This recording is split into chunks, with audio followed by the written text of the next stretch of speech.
If you listen to music in your smartphone, then thank him. If you have internet in your pocket, then thank him. And if your device looks beautiful, then surely thank him. He's none other than Steve Jobs, the greatest marketer in the whole world. And in this video, you will learn how Steve Jobs became the greatest marketer in the whole world. So make sure you watch this video till the end, subscribe to this channel and hit the bell icon for more inspiring videos. So let's get started. With the iPod, Steve Jobs brought over 1,000 songs in the pockets of people. With the iPod mini, he made it even lighter and smaller in size. And he soon began to work on the next one. Steve Jobs observed that over 20 million people in the United States wear jeans, and those jeans have a smaller pocket on the top of the regular pocket. However, the use of the smaller pocket is not well defined. Some people use it to store their tickets, stubs, receipts or coins. But none of the use is universal. And that's when an idea struck in his head. Steve thought, what if we can create an iPod which fits into that smaller pocket? If we could create something of that size, then the smaller pocket can be put to greater use. And we would market the iPod as the sleekest iPod ever, which fits into the smaller pocket of your jeans. He decided to market it in a way that finally you can make use of that empty pocket by keeping this iPod in there. He asked his team of engineers to prepare the smallest and the sleekest iPod ever. The engineers at Apple began working on the prototype of the next iPod.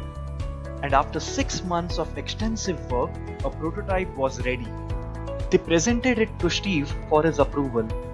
Steve Jobs played with the device. He scrutinized it. He weighed it in his hands, and he even checked the music quality. Everything seemed perfect. Now it was time for the litmus test.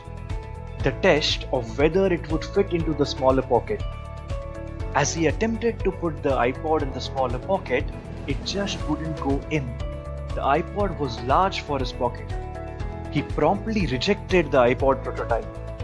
The engineers were heartbroken.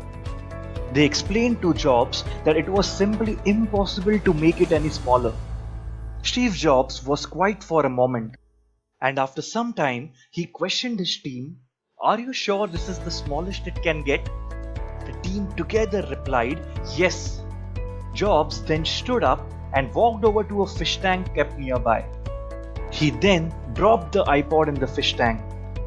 After it touched the bottom of the fish tank, bubbles floated to the top of the tank. Steve Jobs said to his team, "Those are air bubbles, and air can only get in there if there is space inside." So he asked his team to make it even smaller. After a lot of innovation, the team finally made the slimmest iPod ever.